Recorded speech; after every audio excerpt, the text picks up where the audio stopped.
grace over revenge. Grace over revenge. My brothers and sisters, many times in life, we deal with some situations that happen. And if we tell the truth about it, there's some people that at times hurt us deeply. We're hurt by what's said. We're hurt by what's done. And many times our flesh wants to take revenge. I just need a few honest people who don't mind saying sometimes I just want to get back at folks.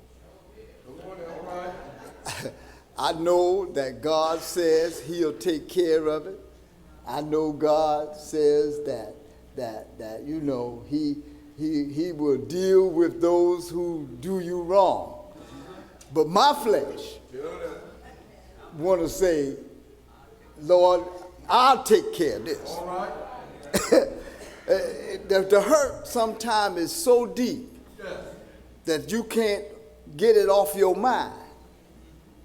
And if you listen to your flesh, All right. you probably will call that person up and not give them just a piece of your mind. All right. But you will give them everything you got to try to help them understand how much they hurt you. You want to take revenge for yourself. But I want to talk about grace over revenge. This passage is the climax of the Joseph narrative, where Joseph reveals his radical grace to his brothers after their father Jacob dies. You see, Joseph had to deal with some hard situations that his own brothers did to him. Those Bible scholars in here know that Joseph's own brothers sold him into slavery. They put him in a pit and left him to die. They ridiculed him and they did all kinds of evil against their own brother. And I imagine in Joseph's flesh, he probably wanted to take revenge. Joseph had to deal with a whole lot of situations that he probably wanted to take revenge, but when we look at this conclusion of Joseph's situation, instead of him seeking revenge for being sold into slavery, Joseph declares that you might have intended it for harm, but God intended it for good. Can I tell you that sometimes in life, some people will set you up for failure, but it's not your failure, but it is for your good that they allowed you to get in that situation. They may have done some things that caused some people even to walk out of your life. But sometimes, how many of you know that sometimes there's some people that's in your life that's only in your life for a season. So when they walk away, you ought to say, peace out and thank God. Amen. You see, Joseph extended grace over revenge. It's significant to know that Genesis is the book of the beginnings, and Moses wrote this book to share with us how life began.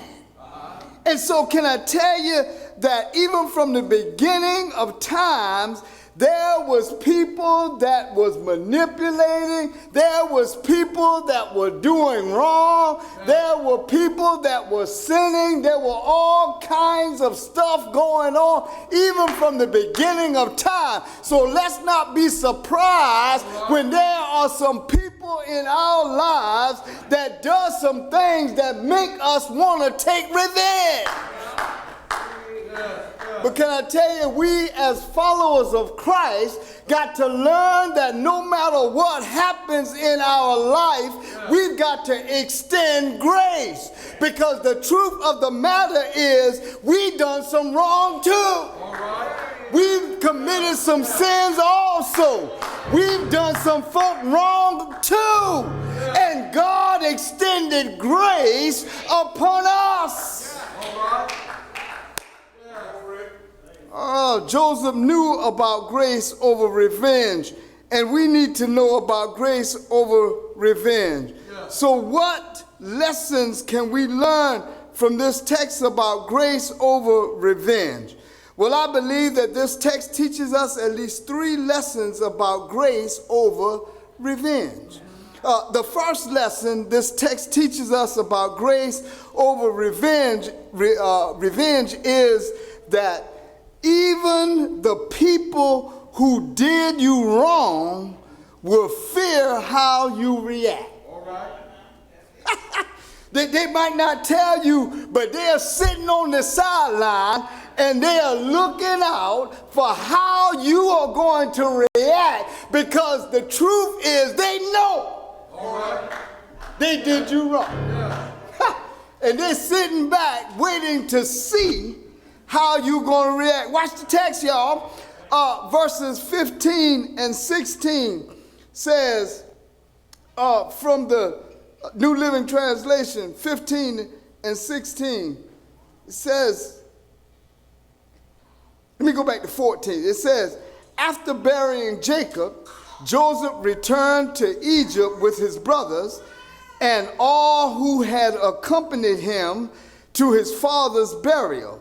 But now that their father was dead, Joseph's brothers became fearful. Yeah. Y'all got it? Yeah. Now Joseph will show his anger and pay us back for all the wrong we did to him. Yeah. So they sent message to Joseph. Before your father died, he instructed us. Here they are. They know they had done Joseph wrong.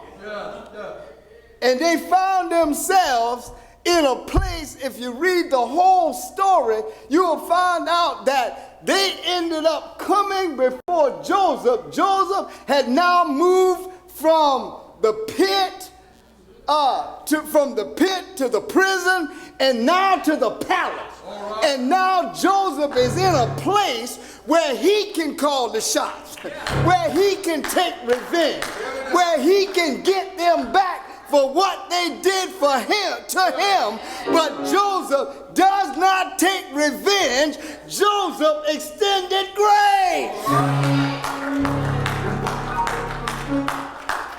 These jokers now, they are afraid and they contemplate it. So now they're trying to make a plea. They're trying to ask Joseph. Now your daddy said, they knew to use Jacob's name, because see, Jacob loved Joseph. And if daddy said, Joseph, forgive him. So they come and they ask Joseph and say, your daddy says, forgive us. But see, Joseph already had a relationship with God. Joseph had already been and spent time with God. Joseph had already trusted God to take him through whatever he had to deal with in life. And I just want to tell us, Ebenezer, that whatever we go through in life, we got to trust that God will handle our situation. Can I testify? I'm not here today because Ricky felt like being here. I'm here today because God has been good to me.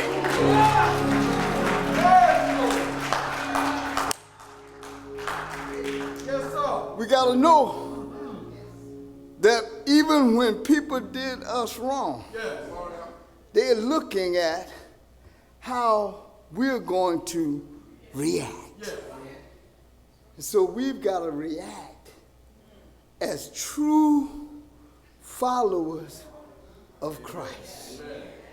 We got to extend grace over revenge. The second lesson this text teaches us about grace over revenge is that everyone needs forgiveness and restoration. Yeah, even the person who did you wrong, we got to know that they need forgiveness. And they need to be restored back in right relationship. Yes. Sometimes even in right relationship with us. Amen. But especially in right relationship with God. Because when you do God's people wrong, yes.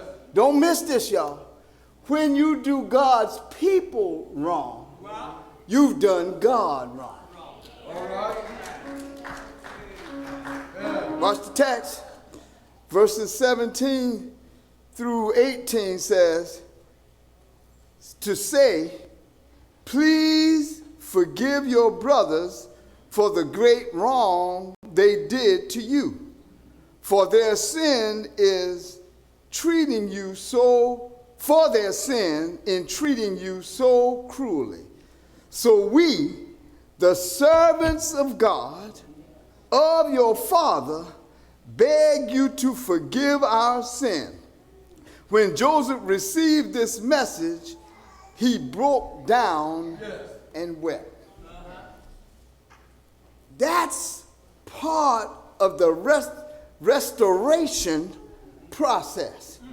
When things hit you and hurt you so bad that you shed tears, then once you shed those tears and feel some of that hurt lifted off of you, then the restoration process can take place.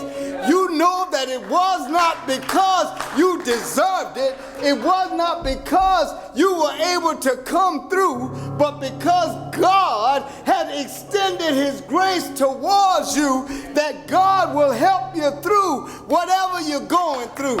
God will help you through whatever you're dealing with.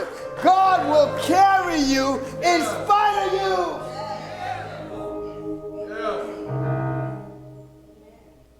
Yes. This thing was so impactful to Joseph. The text says he wept. Yes. He felt the hurt of his brothers. And my brothers and sisters, the thing that we've got to realize is that sometimes we need to feel the hurt. All right. Even of someone who done us wrong. Mm-hmm. I know it's hard. I know it's tough. But Lord, let me tell you that it's natural for hurting people to hurt people. All right. But it's never good to hurt anybody. Yes. So even though we're hurting, we've got to look to God for his grace to get us through the hurt that we are feeling. And Ebenezer, can I just say it? I can just be truthful. I know there's been some hurt here. I know you've been hurting over some situations that happened in your personal life and has happened in the life of Ebenezer. Yes.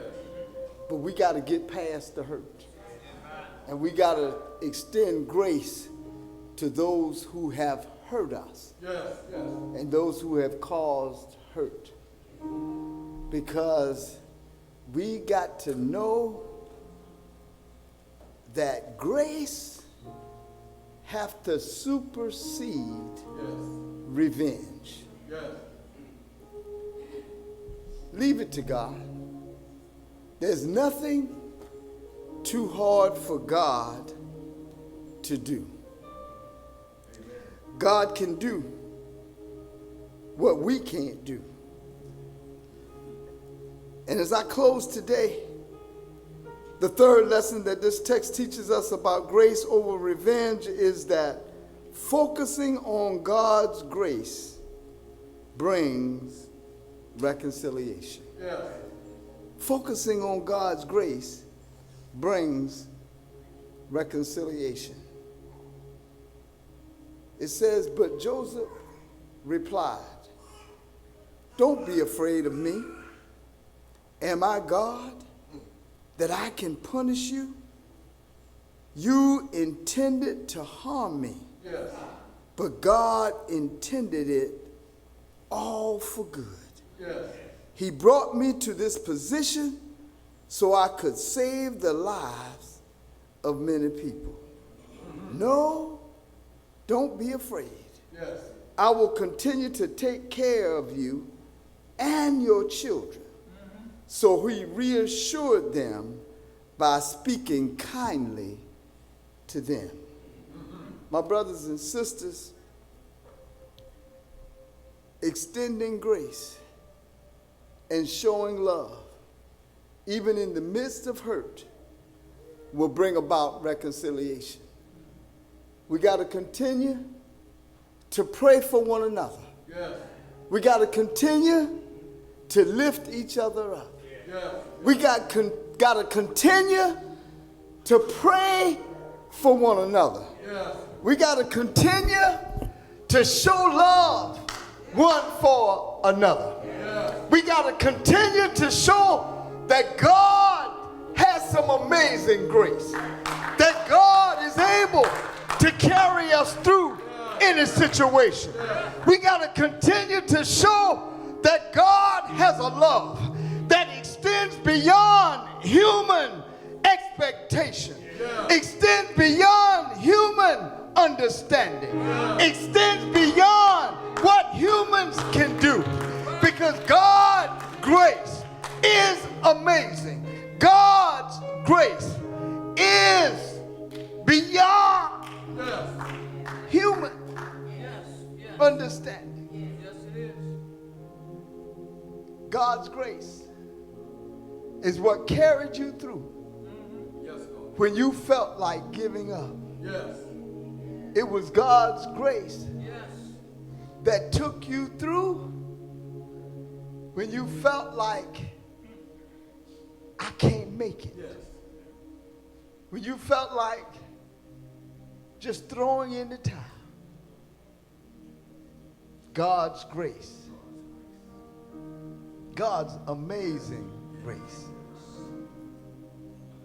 God's grace for you and I allowed God to do the most difficult thing that he had to do. Yes. And that's watch his son die on a cross for sinners like us. Yes.